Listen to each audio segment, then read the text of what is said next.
welcome to another episode of the Alphawaves pod. In the building with your hosts Darren and Kam. Yes. How you doing today?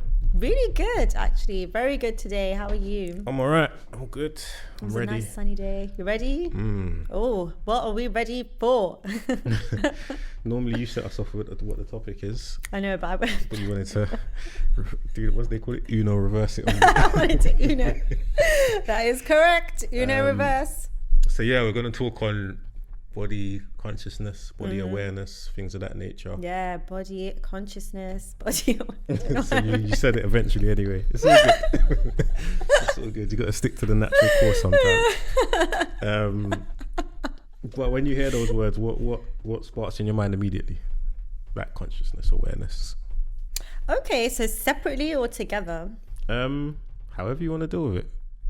Separately, like not thinking of, together, when I think of body consciousness, it makes me think of the more surface level version of it, like what people think of their bodies or how they feel about it. Visually? Visually. Okay. Or even on the other side of like, being conscious of your body and good health and stuff like that.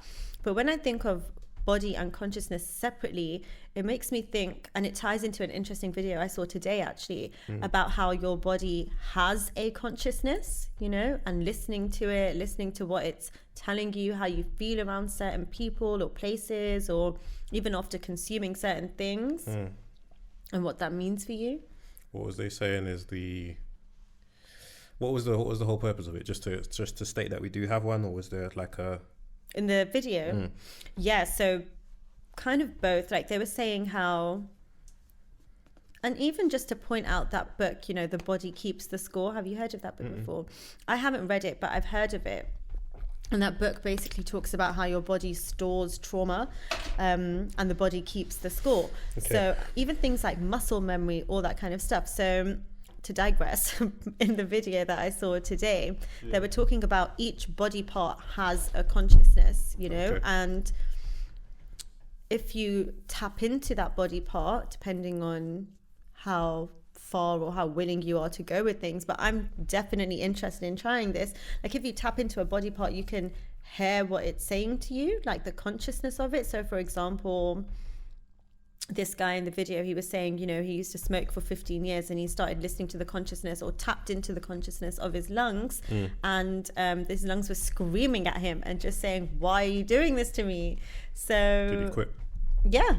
Okay. Yeah, stopped smoking for 15 years. Okay. Yeah, cigarettes. That's interesting. Yeah. I don't think it always has to be as extreme as that though, but I do think it can work on a on a lower level as well. Like you said, even down to just when you eat something and how your body feels. Yeah. You can easily just take it as a feeling, but if you take it a step further, it is your actual body talking to you, saying that this isn't good for me, or this is good for me, or whatever. Yeah. Why do you think we don't listen to our bodies all the time? Good question. So maybe because we don't understand it. So I'll use myself as an example. Like a few years ago when I was more disconnected from not just my body, but also from myself, when I was feeling anxious around certain people, I would blame myself. Like my thoughts would genuinely be, what's wrong with you? Like, why are you being so weird? Blah, blah, blah. Like you're talking too much, or you're talking too less, or what you're saying is weird. Or I would really just beat down hard on myself. Whereas now, and I guess that comes from not really knowing that your body is talking to you, like being quite harsh with yourself. And when you're harsh with yourself, you're pushing yourself away. So it's even harder to connect, I feel. So yeah, I think when I started meditating, like that's been a big thing for me, that really puts you in your body. So I started connecting to my body more and listening to myself, and also as a result of that, speaking more kindly to myself, seeing things from a higher perspective, and understanding energy a bit more, and realizing that if I'm around certain places or people, it's not necessarily my fault that I feel this way. Like my body is telling me something, like it's acting like it's in danger for a reason. Do you separate like your mind from your body? because I don't really look at it like that. How do you look at it? I look at it, when I look at like my body talking to me, I don't like focus on separate body parts. That's why I said that part was interesting. I just look at it as listening to my brain. Like I feel like everything within myself is sending signals to my brain for me to think a certain way and to notice how I'm feeling. That's why I don't really separate the two. I just keep it. I think it's just the same. Like if I listen to my mind, it's me listening to my body. If that makes really sense. like that, and that's so interesting to me because you know about the vagus nerve. It's like the longest nerve in your body, and it connects your brain to your heart to your gut. And all three of those things are things that give you signals and are intuitive things, like, you know, your gut feeling or leading by your heart and your brain and stuff like that. So I find it so interesting that you phrased it in that way. I think that's a good way of looking at it. And I think when you are body centered, like you're thinking, this is my body sending my brain signals, it's easier to listen to your body rather than seeing them as separate things. Because then you're just like, how I was, which is, why are you being so weird? And you're not understanding the signal that something in the moment is triggering you and setting you off in some type of way. Yeah, definitely. I don't know what causes that. Like you said, it might be just a lack of understanding, like not knowing your true, not your true self, but just not knowing your body properly. And not being in your body. Do you know what I mean? Like being in that, like if you're someone who, again, using myself as an example, like when I was in a really stressful phase, my body would be clenched like this all the time to the point where I didn't even realize it. Like that's just my state. That's how I would walk around normally. Yeah. So my body was constantly not noticed. And at the same time, I was really abusing my body a lot with like drinking or other things. So I was actively disconnecting from my body. That's interesting though, because it kind of leads on to something I wanted to touch on a bit later, but we're here now anyway. There we go. Like, you see with the whole abusing your body, yeah? When I think of like body consciousness and body awareness and things of that nature, I don't think you can escape, which might be the elephant in the room for some people, is like your physique, how it looks. Like, I don't think you can escape that, but so many people do. It might be controversial because here we go. I feel like you're meant to feel good in your skin regardless of what your appearance is and how you feel and how you look, yeah? But there's extremes. Yeah. And some people, I think, get to the extreme, however, whichever end of the scale you're at, and think it's okay. Like, it's okay to be this small or it's okay to be this big because I feel good within myself. Like, you should feel good within yourself, but you should still be able to recognize that you're not helping yourself be what you really should be because you're not listening to your body. Like, I get it. These are like, what's the word I'm thinking of? They're not by choice a lot of the time, right? You fall into these situations and it becomes more of a medical issue and there's more layers to it than just simply... What would be an example of that, like a medical issue? Even if you don't want to go as deep as like actual medical, depression, that could like drive you to extreme end of the scale, right? Yeah. But then as much as people like, so I know a lot of people that say, I don't like to go to the gym or I don't like to work out or I get it. Your workout doesn't have to be at the gym though. It just does mean like utilize your body, get up and walk, do something, right? Just to make your body feel active still. Like, and I think there's a lot of times people just ignore, just to make themselves feel better, like what your body's actually saying to you. That your legs hurting all the time because you don't get up and go anywhere. You're just at home all the time, or do you know what I mean? Just little stuff. Just I think there's so many layers to it. I have been dying to interrupt because I so agree with you. And I don't think that's a little thing. Do you know what I mean? Like, if you're not using your body, then you're not, what's its purpose? It's not fulfilling its purpose. It's meant to move. It's meant to be used. And I love what you said about not going to the gym, but you can do something else, because I am living proof of that. I really, as you know, hate the gym. Will never like the gym because it just doesn't suit me. I don't enjoy it. I'm more of a athlete, you know, like I prefer playing sports. Yeah, exactly. So, or as you said, going for walks. And that is something that I really, really, really vouch for, because even today, you know, I wasn't feeling well all week. I was kind of on the mend, but I didn't want to go anywhere. I just wanted to let my body rest. It needed to do that. And then today I just felt it in me, like, okay, I need to move now. I can just feel that my body needs that. And I feel so much better and so different. And all the issues that I had in my head over the week that were kind of piling up in the way that I was thinking about things, they literally melted away. That energy just moved out of my body instantly because it needed to happen. And I think you're right in saying that we can put ourselves in positions with excuses like, okay, I don't like the gym, so I'm not going to do anything, where you need to listen to your body to know what the thing is for you. It's undeniable as well. Like you always know. It's not just a case of, oh yeah, I enjoy this. It's about what makes you feel good, number one, while doing it and afterwards as well. Yeah. Like we've all done things that, whatever sport or any type of activity, you've done things and then afterwards you just know it's not for you. It doesn't feel, even though like it's working your body, great, but it's just not for you. You just know it. It could be the same action. Like for me, running in the gym doesn't really do wonders for me. I can do like walking and different cardios and different stuff in the gym, but running just doesn't do it for me. Yeah. Really? Why? I don't know. I think it might even just be to be honest, I think it is because of my injury that I have. Like it just doesn't feel right on my leg doing that in the gym. Whereas, excuse me. Whereas it's not right. It's not okay. Whereas if I do it outside now on grass or whatever, it just feels better on my body. So sometimes it's just even that. Like I know that I've got an injury, so something might feel better this way than it does that way. But if I don't listen to my body and I just force myself because I've been watching TikToks and they're telling me you need to do this, then I'll never find enjoyment in that because I'm really not listening to my body. Yeah, exactly. So, and that's such a good example, because even like running on the treadmill, it might just be too harsh for the landing. Do you know what I mean? Whereas running on the grass is a bit softer. So even lighter, from that logical perspective, it just is what your body needs. I'm just agreeing with you left, right and center today. It's a good day for you.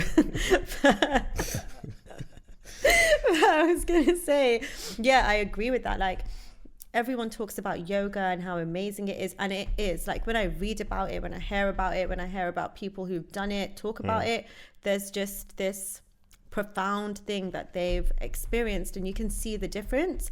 I personally have never felt that way, and it's not for a lack of trying.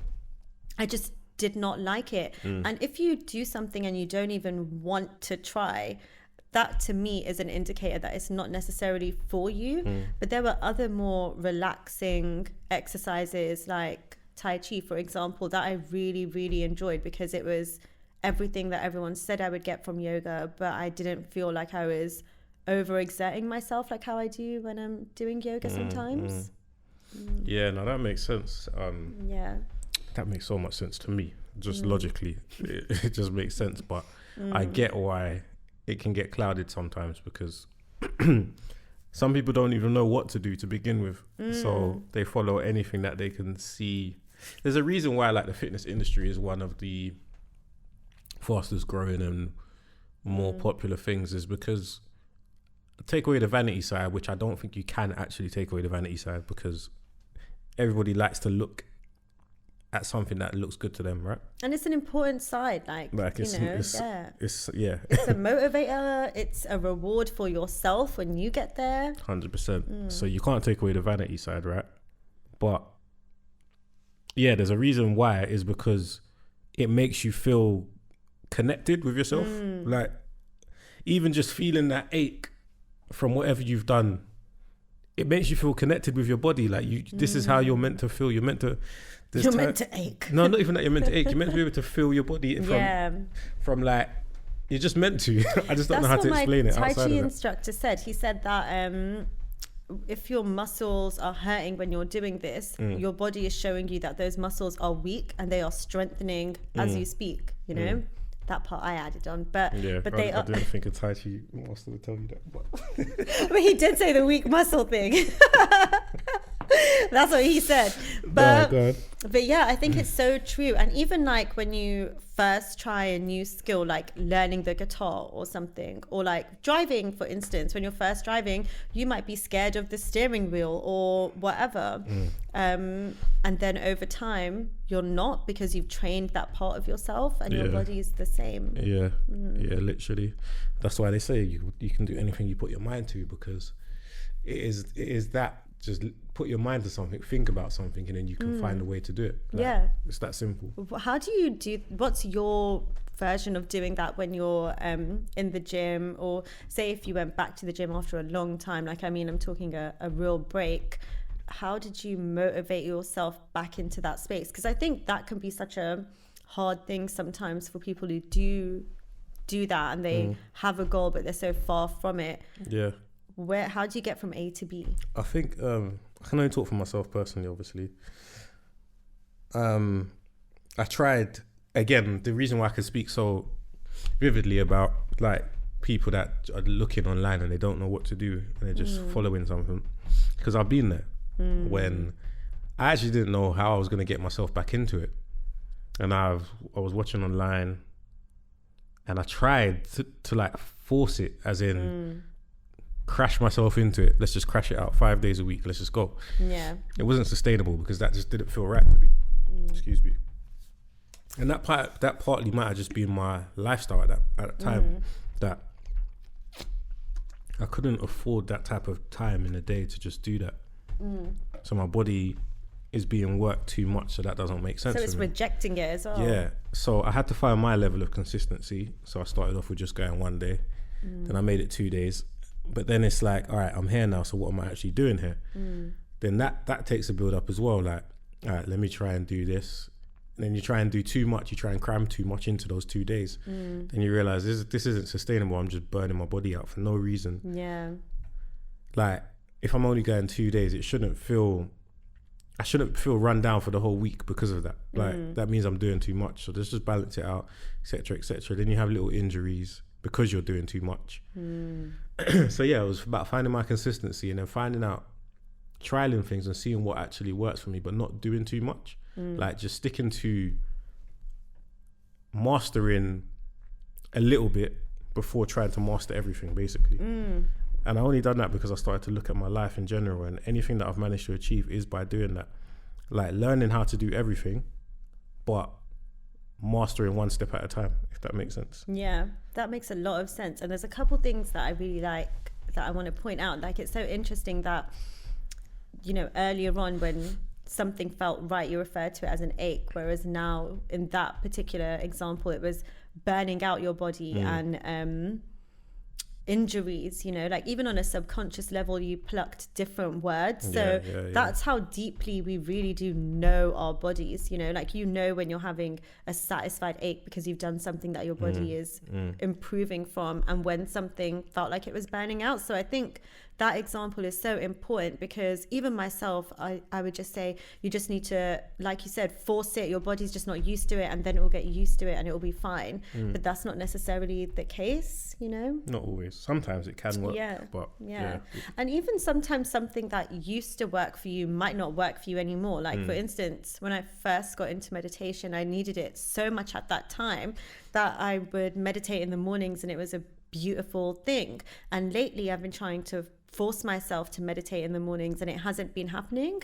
And again, you kind of still always are capable of falling back into that pattern, because I was blaming myself, and I was like, oh, it's because I'm not taking great care of myself, so I'm not able to connect, blah blah blah. Whereas meditating in the night was better for me. Like, I could really do that, and I was able to do it, and it was easy. So clearly I'm not the problem if I'm able to do it. And what I realized is my body was craving different things in the morning.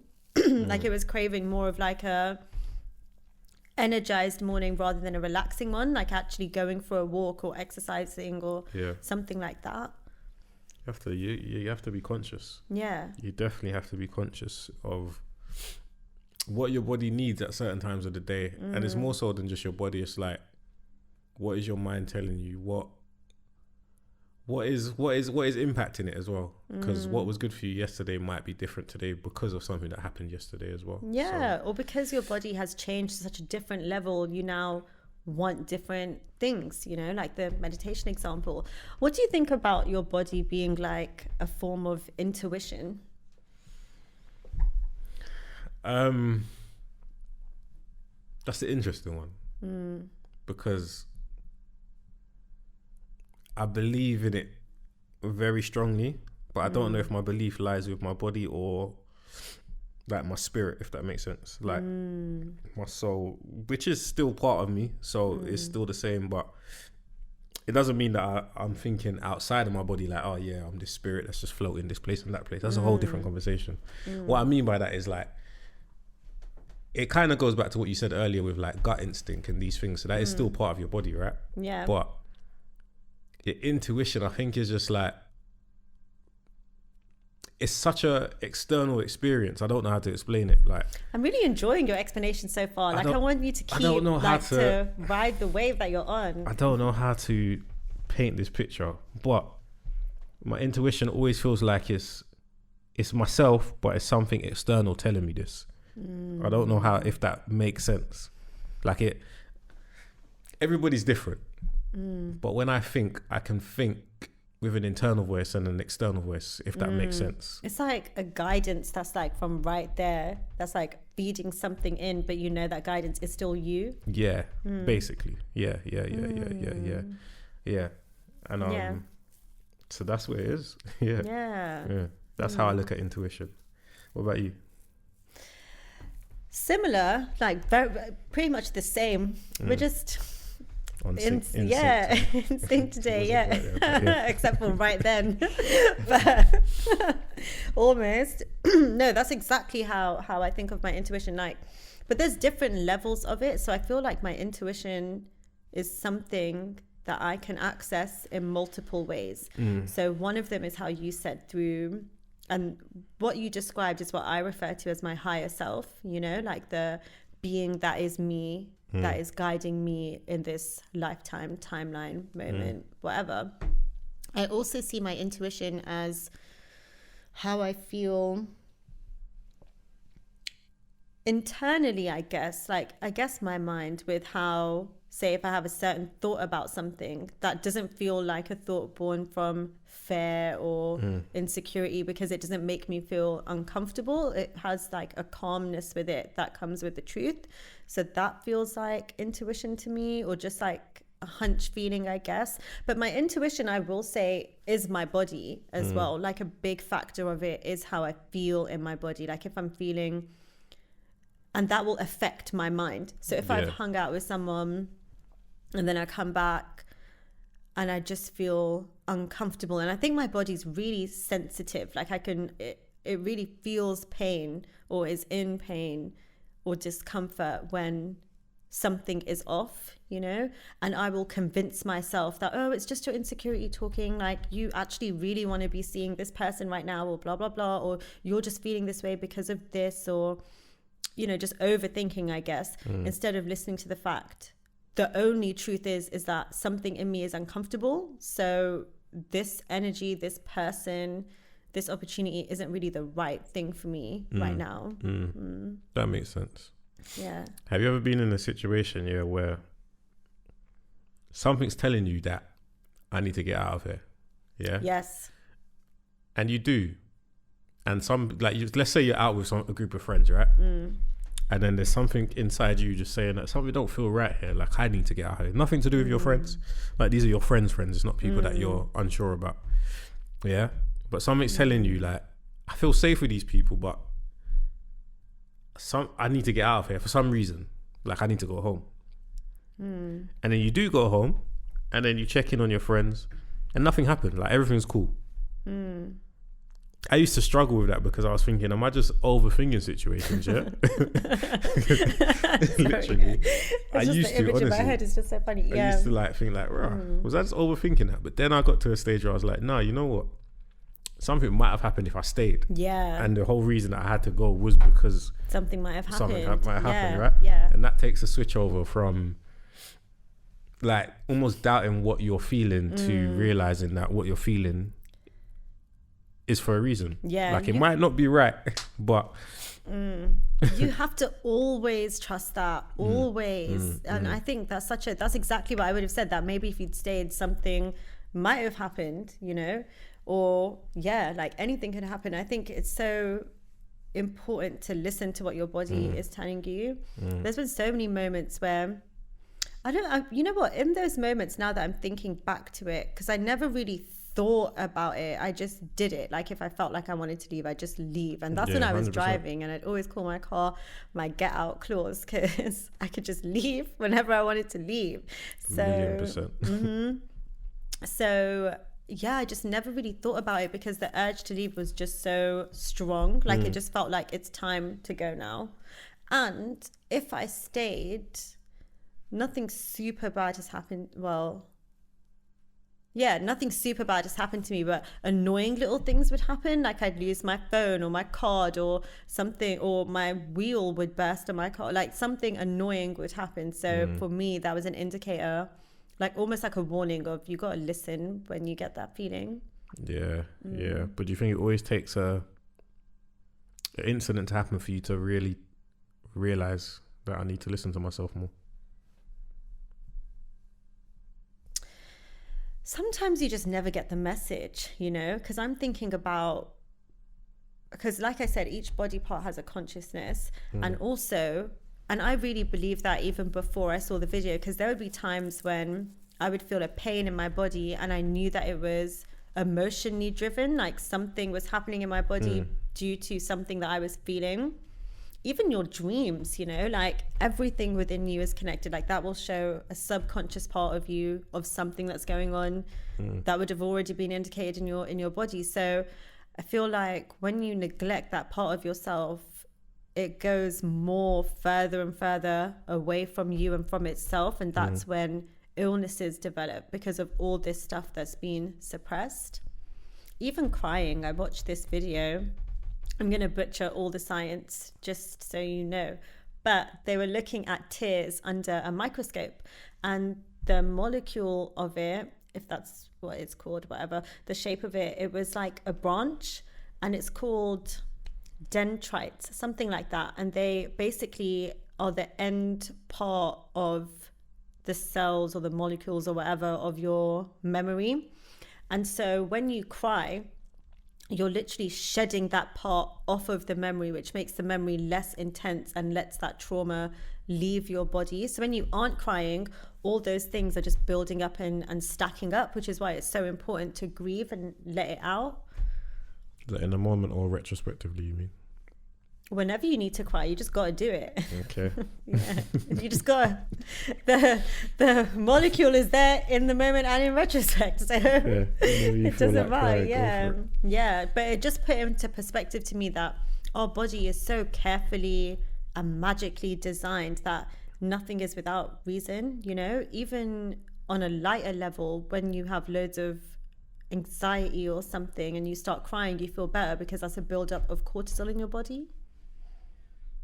Yeah, I mean, everything's there for its purpose, right? Like it's been designed a certain way for a reason.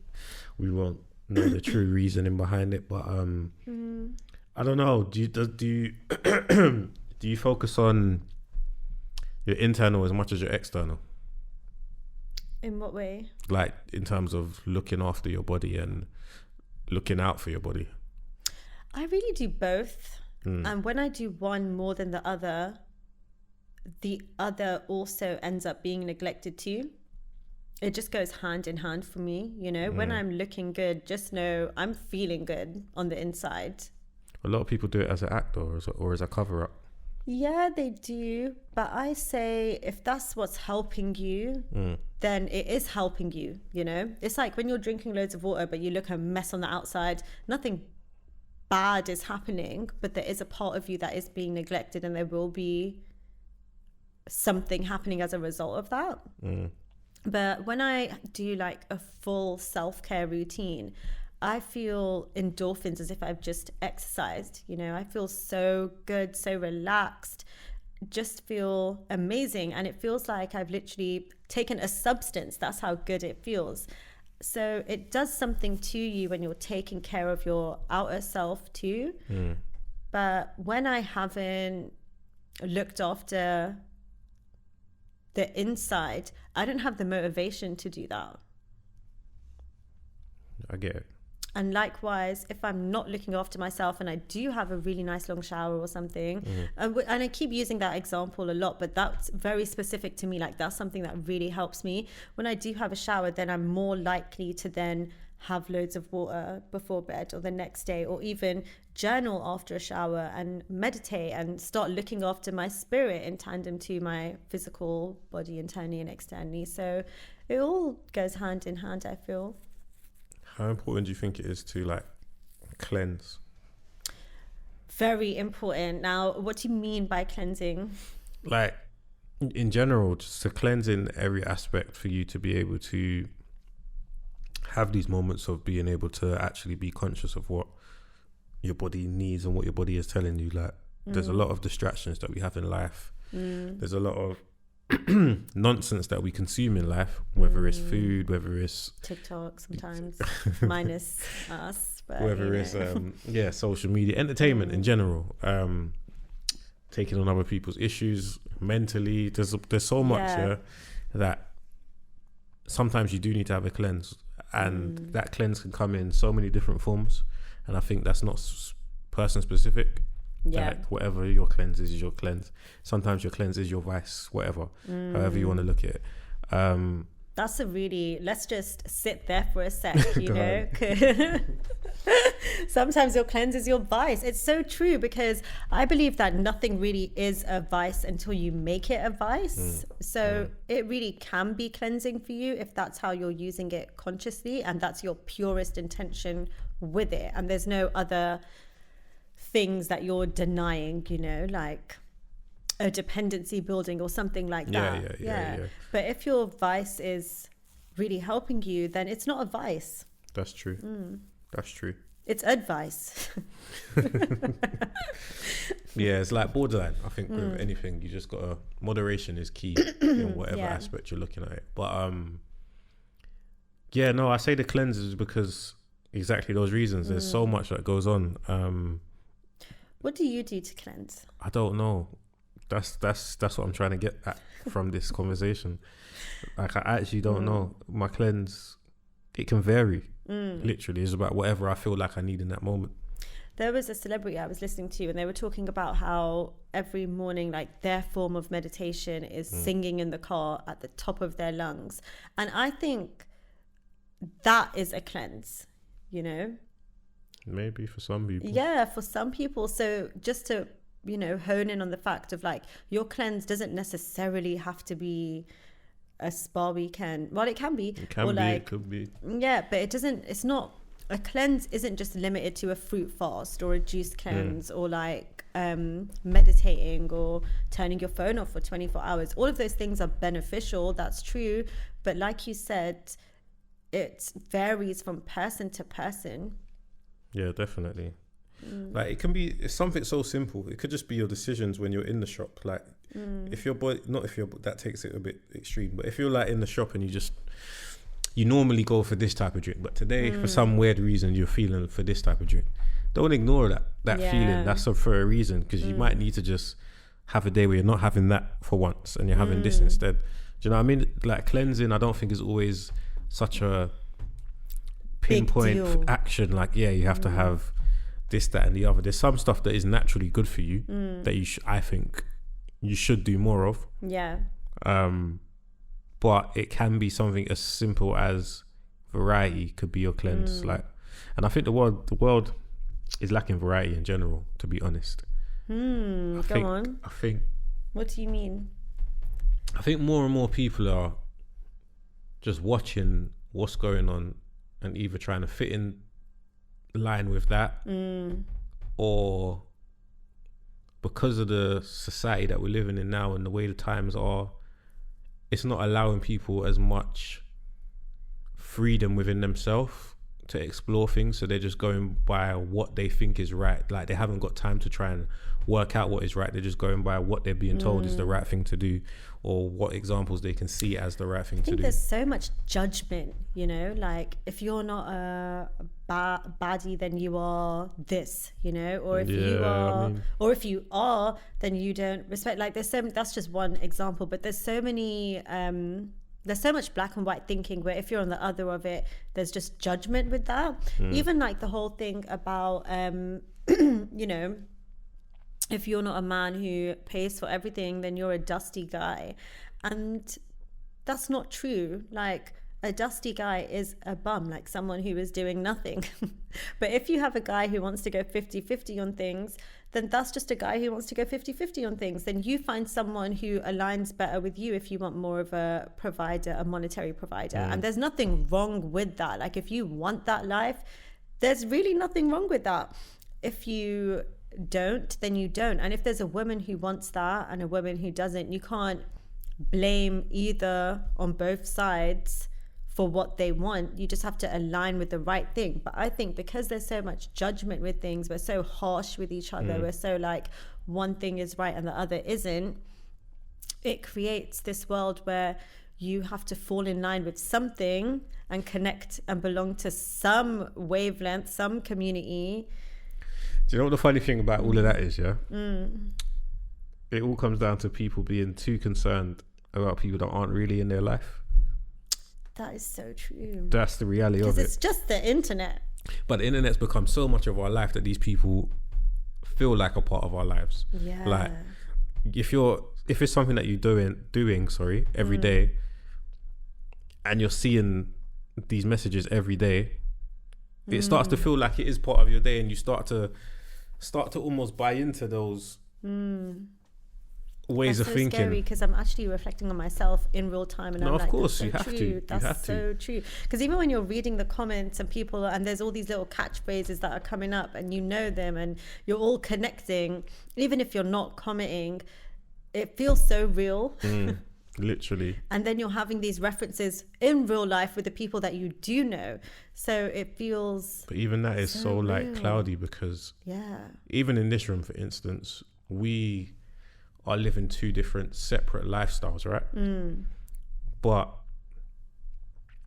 so something that you might see might mean a lot more to you than it does me, because of your lifestyle currently. That information actually applies to you, whereas my lifestyle, it doesn't, but I'm still witnessing the same conversations. If I'm not in the room with someone in the same situation as me, our conversations will always be from a different standpoint, if that makes sense. So I remember even like speaking to someone one time, and they're in like a very long-term happy relationship. Everything was golden, and then there was a rise of certain people talking in a certain way on social media about like the way modern women may be or whatever. Cool. I'm never going to get into the isms and schisms with that, because that's a whole different show. Right? But what struck me was like, bro, you're with your partner who is nothing like these people that are being described. So why are you so concerned about these people that are being described when it doesn't apply to your real life? When you put your key in your door, true. It doesn't apply. So true. I'm having a strong reaction because I was thinking about this today. I was thinking about how there's certain groups of people who have nothing to do with the demographic that they're talking about so much. So it's just like, it has nothing to do with your life, like at all. Why are you so concerned with this? You know? It's weird. It is so weird. It's so weird. Like if it has literally nothing to do with you, like to be more specific, there's someone I know who I haven't spoken to in a while, and they have quite strong views on, you know, trigger warning here, but on transgender people, and just, you know, very strong views on how it is and how they feel. They aren't transgender.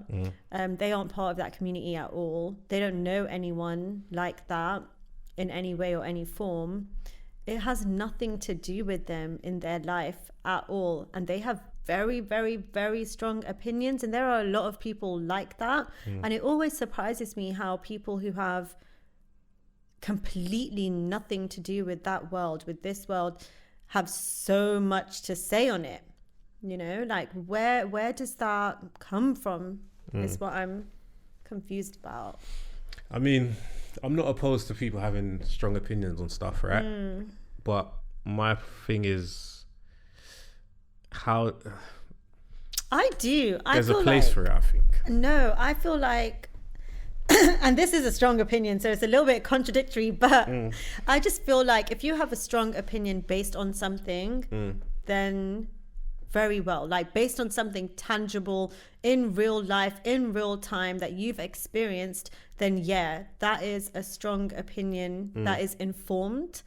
If your strong opinion has been plucked from someone else's strong opinion on the internet, on what they've said and what someone else has said and someone else has said, I just don't know why it's not that strong when in your real life you have never even crossed paths with someone like this. So how can you have so much to say about something that really to you is fictional in comparison to how well you know it? I get it, but at the same time, this is where I have a little bit of a disagreement on that issue. Like, we have to come to the point where we realize that it's always been the case in the world anyway, but I think it's like magnified now that we have access to so much, that this is our daily forums, this is our entertainment now, right? This is our news. And you have to admit, people have always had an opinion on what's going on in the news, like regardless whether it affects them or not. Like, people always have an opinion on it. Without going into like controversial waters, like whenever there's something political going on, you might not have a care in the world about anything political, but in that moment, because it's your news, you have something to say about it. And whether, even more so when it doesn't affect your day to day, you're going to listen to the people that are living that, well, you should kind of listen to the people that are living that experience more so because you're not part of it. And that can help form your opinion, which is then why you have these strong opinions, because you like this person that's talking. But it doesn't necessarily mean that you know what this person is talking about like 100%. Does that make sense? You know what, that does make sense. That does make sense. I'm just can't help but agree with you. It's so weird. No, seriously, I hear that. Like, if that's your source of information and it's resonating with something in you, and these sources have become a form of news, of information, then yeah, I guess it would form a strong opinion. And I still stand by the fact that the danger of that is that these opinions that you have now taken on need to be checked in how rooted in reality is that, you know, if you personally have never even spoken to someone like this, you're going by what you've seen. Yeah, I guess so. But then, like, even though it feels like we've gone off on a tangent, we have. Technically we haven't, because just to connect it back here, say in those situations where you are listening to someone that you might not be in that lifestyle or whatever, if what they're saying feels right to you, is that not you being aware of what might be right for you? If you was in that world, that might be your reality too. You're just not in that world, but your body's telling you this is right for you. You're not on the other side of the opinion. Kind of. I feel like when you have an anger or something, or some kind of trigger in you, and you're not addressing that, and then someone online is voicing all the things that you have been thinking, that might feel good to hear. Like, for instance, when you're all standing around complaining about someone, it feels good to do that, but it's not necessarily a good or beneficial thing. Do you know what I mean? Because you need to look at yourself, like, why do you hate or have such strong dislike or disbelief for a group of people that you have never interacted with? And then if you come across someone else who has that belief too, again with a group of people they haven't interacted with, then of course that's going to make you feel better in terms of like even mob mentality, because you're hearing someone voice what you're thinking. But that's when you need to have that level of self-awareness and groundedness of like, okay, there's something about this that makes me feel uncomfortable, And that's okay to admit certain things to yourself. You know, we're in a world now where we're really learning unconditional love in so many different forms. So we're seeing things that you might not have ever been used to. So you have to look at yourself and think, what is making me feel so uncomfortable about this? And is what I'm feeling and thinking and spreading fair? Is it true? Is it rooted in reality? If I personally have never experienced, known, questioned these things. And that's what's so dangerous about the internet sometimes, because these things do feel so real. You know, the screen, someone is 1,000 miles away from you, but they'll reply to you straight away in the comments. You know, you can talk to the creator of that video in 2 seconds, like something that's really so far can feel so close. So it really can distort your reality in some ways. How do you like keep awareness of that and not get lost in it?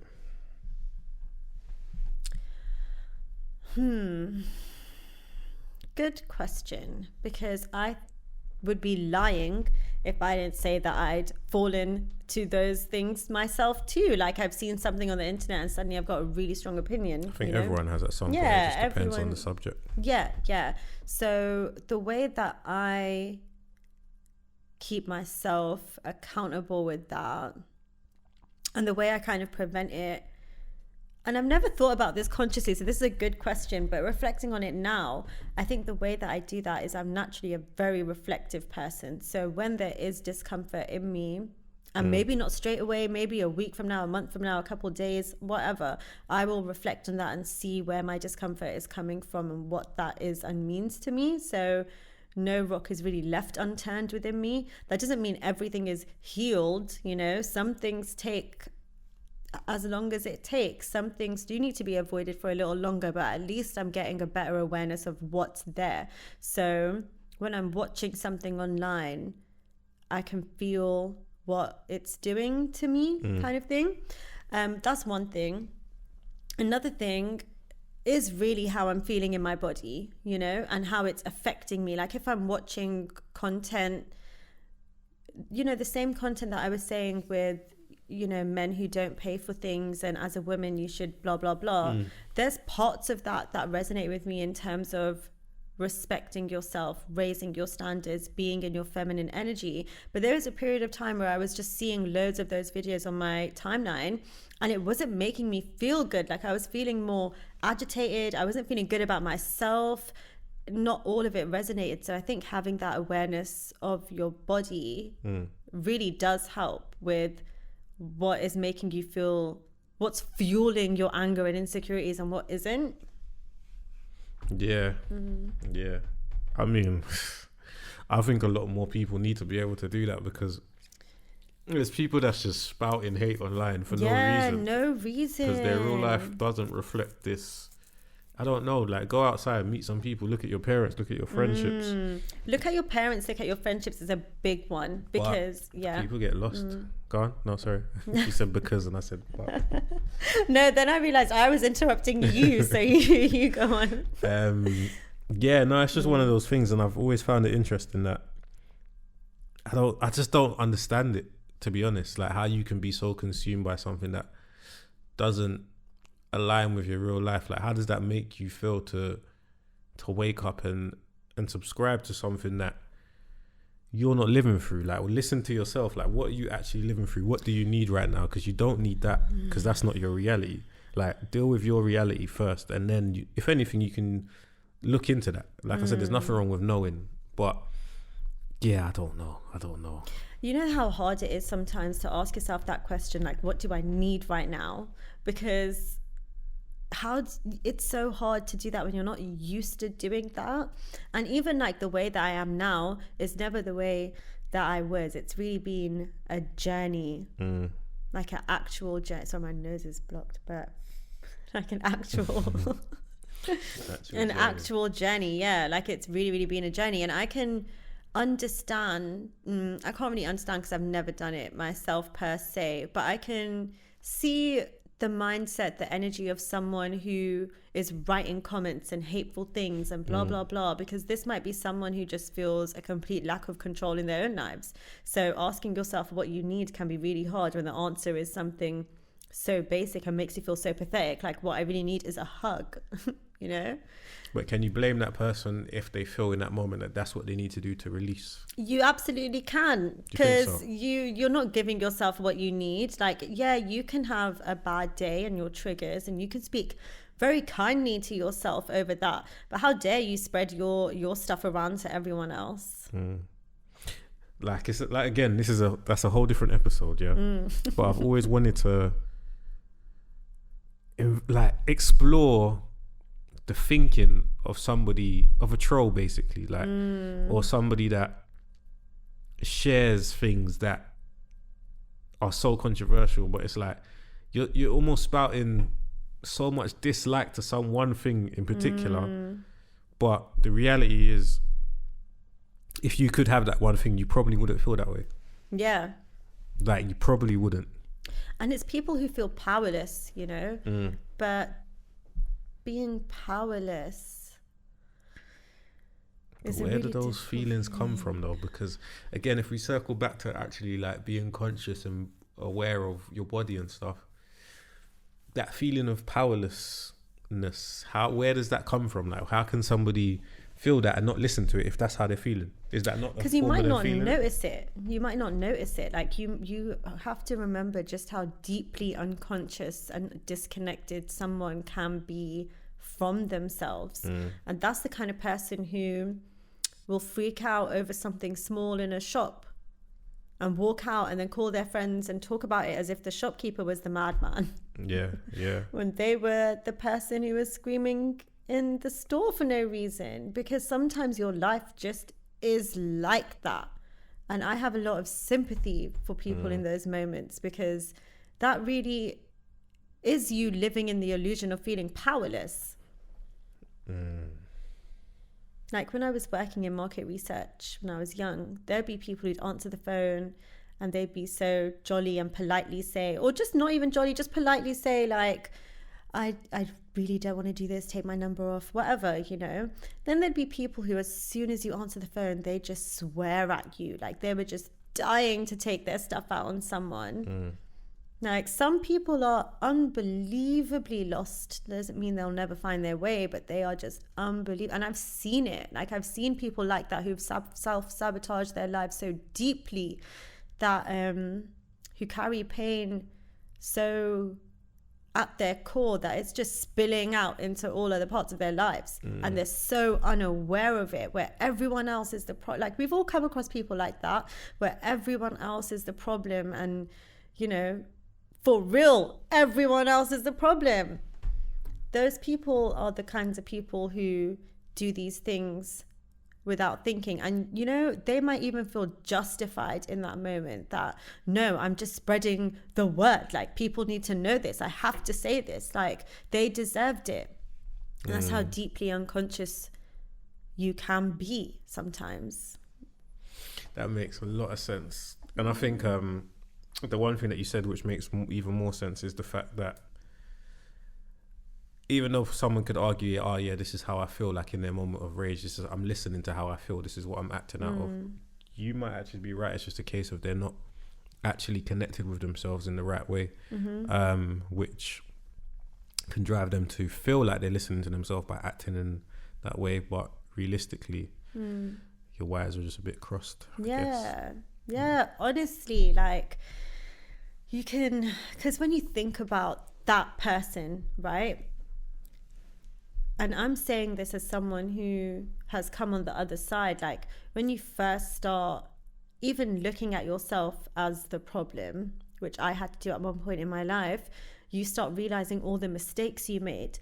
And how do you give yourself the love for that when you aren't used to experiencing love in your life? Like, there are people who haven't known that. So you, again, live in the illusion of thinking that you aren't lovable, or that love isn't available to you, or that you have to do this, that, and the other for attention, which is a glimpse of love. So when you think about the person like that, I can absolutely understand why they do the things they do, which is why I don't take it personally. But that doesn't now mean that it's okay for them to be that way. Yeah. And it doesn't mean that the way that they're being is fulfilling. It really is so worth it being a self-aware person. And that doesn't mean in every single moment I'm self-aware. That means in some moments I'll do something that's not very self-aware, but that moment's still valuable because then it's shown me something that I can reflect on later and then be self-aware about. But you need those moments. Like, everything is valuable, but being a self-aware person isn't easy at first, but you accumulate love for yourself and talking about yourself better. How much of your self-awareness, how much is your knowledge of your self-awareness, let me say, grown from your experiences with other people? Or how much do you think is just on your life experiences in general and what you know about yourself? What do you mean? Like, how much other people have contributed to my self-awareness? Oh, massively. Like, so much of it, you don't really know yourself as much as you could know yourself, or you might think you do until you interact with someone and you're triggered. And then you learn more about yourself, you know? Like, the most I've learned to love myself has come from being in connections and seeing how certain things have felt. Because even that, like, just looking at relationships, you can, and this is how it was with me, like having, you know, a long time of being single or not having a real connection. And when I did, that's when everything that was lying dormant came up. Has someone ever told you something about yourself that you didn't know, or you didn't realize about yourself? Or even add a layer to that, someone's told you something about yourself that you believed but you ignored? I've never ignored it. I may have been so unbelievably defensive when I first heard it. Might still do that, but I've never ignored it. And when someone tells you something about yourself, sometimes it isn't true and it's a projection. And sometimes you're like, that could be a little true. And that's when you do need to be braver and self-reflective. And personally, the way that I've done that is just remembered that anytime I've done something bad, I'm just doing that because of this. It doesn't give me the excuse because I'm not going to do it again now that I know better, but it makes me understand myself as a person and what drove me to do something or be a certain way, and give me some grace, which I need to move forward. Yeah, I hear it, because I've been in that position before where somebody's told me something, right? And I didn't believe it because it just didn't feel true about myself. And you know that, like, but okay. Okay, go. For a period of time, I started to question it. Like, is this person right? Like, have I just not recognized this about myself yet? Yeah. And then it took a period of time to realize that trying to be the way that this person was saying that I needed to be to get to certain things, I realized it didn't sit right with me. Yeah. Like, it just didn't sit right with me being that way. And when I'd done things my way that I felt right about, it just felt right. Like, it might have taken longer to get there. Maybe if I tried this person's way for longer, I might have been happy with the result, which then in turn would have made me been happy with the action. Possibly, I don't know. But to do it my way that felt good to me from the get-go, not easier, just good. Like, the way I done it is not easier because it didn't get me there quicker. Yeah. But it felt better because within myself, I didn't feel like I was doing anything that didn't sit right with me, and it doesn't even have to be to the extent of morals. It's just like personality, character traits. You just don't want to do it that way. Yeah. Those little things, like, I don't know. I think.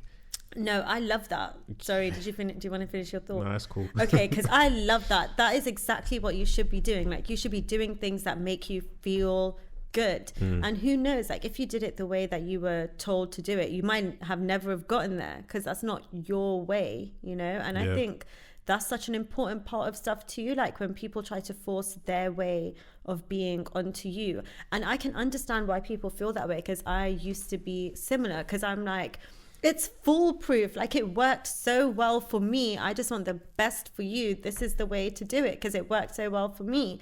But what I didn't realize is that that person is just not me, you know, and that worked well for me because that's my way. That might not be their way.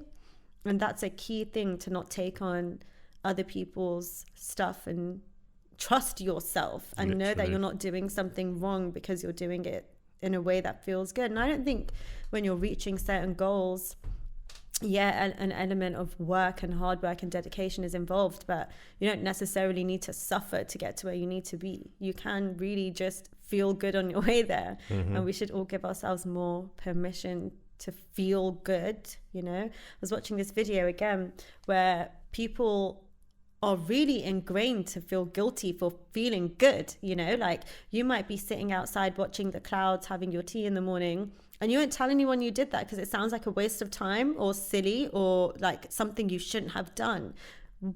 Why? Like, it made you feel good. Like, do the things that make you feel good. Definitely. Definitely.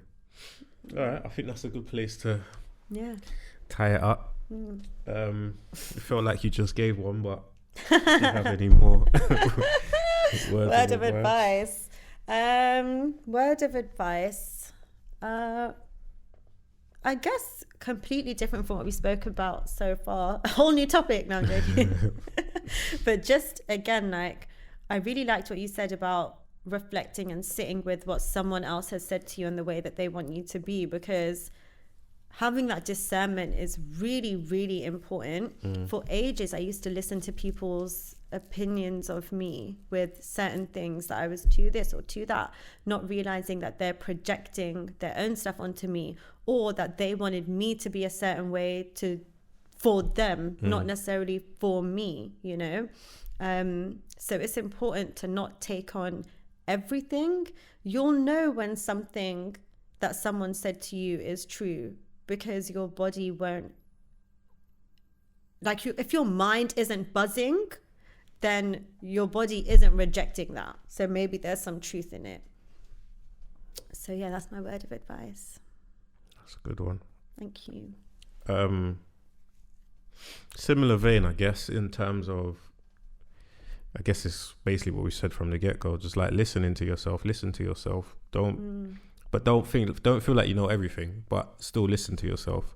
And I think there's room for mistakes, like in terms of listening to yourself. You might not always be right, you might not always get it right, but someone said something to me one time, and it was about like just being in the industry, right?